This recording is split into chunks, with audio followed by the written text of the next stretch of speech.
Hey guys, hope you're all doing well. Now for today's video, I wanted to talk about an early version of something that we ended up seeing in Jurassic World. After the film's initial release, one of the most talked about scenes from the movie has to have been Zara's death scene. As soon as Claire's assistant was lifted into the air by a Pteranodon, we all knew this wasn't going to end well for her. What resulted was a pretty big controversy surrounding the Mosasaurus killing this woman, with some detractors calling the scene too violent and undeserved for a character that hadn't, quote, earned her comeuppance earlier in the plot. Personally, I've always liked the scene and never understood the criticisms. However, I do wonder what people would have said if this part of the movie played out differently. Well, interestingly, I've happened to come across an early version of the Mosasaurus Attack sequence that would have been radically different. I found this early version of the attack through some of Dave Lowery's awesome storyboards, which are seriously incredible by the way. Link to his website will of course be provided down in the description below. You guys have to check his work out. Now to cut to the chase and go ahead and talk about the scene, it looks like this version of Jurassic World would have included a main character that was going by the name of Evan.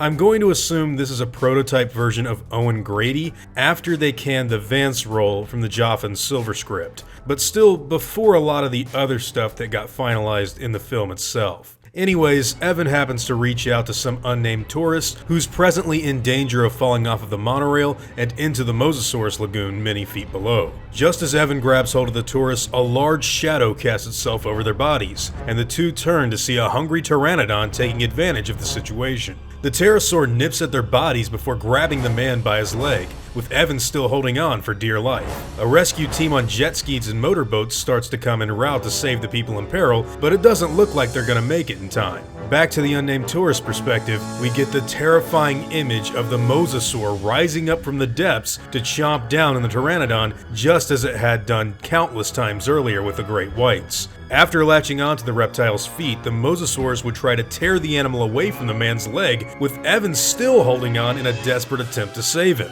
This Pteranodon wouldn't have to hold on for too long though, because the cavalry seems to have arrived just in time. The rest of the pterosaur's flock would soon flap their wings over to the sea beast and begin to peck and scratch at the creature in order to save their own. The mosasaur lets itself sink into the water in order to get away, and we get the perspective of a shocked couple that's looking on in disbelief at the chaos that's playing out behind the glass of their underwater observatory. Now, the rescue team has finally gotten close to the wild carnage that's taking place, and the Pteranodon lets go just as they arrive. After Evan lifts the tourists up and away from danger, we see the rescue team use what looks to be the same long taser sticks that were used by Hammond and Lockwood in Jurassic Park and Fallen Kingdom respectively. They stab and shock the Pteranodons and even the body of the Mosasaurus in an effort to drive the animals away from the park guests. This unfortunately just leads to the reptile diving down and getting away with its prey while the other flyers look on in anger. Now the creature had gone deep enough to where there simply was nothing more that they could do.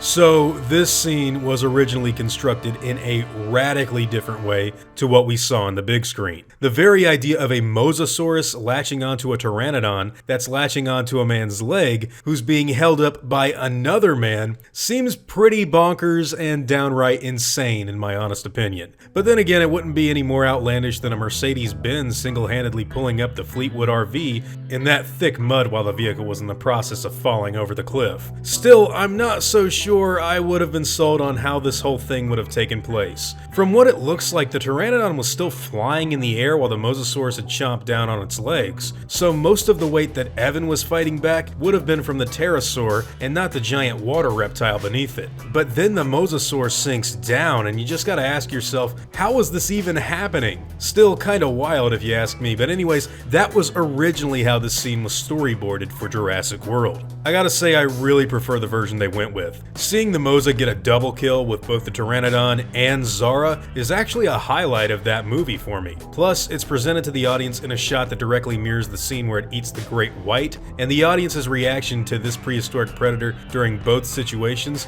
is contrasted brilliantly. I will say that the park workers in the storyboards are badasses though. Stabbing that thing with their dinky shock sticks, that's some stuff that would make Dieter Stark very, very proud. Anyways, what do all of you guys think about this early Mosasaur attack scene? Do you prefer the final version that we see in the movie like I do? Or do you think this would have been the better idea? Whatever your own thoughts and opinions happen to be, I'd love to hear all of them in the comments down below.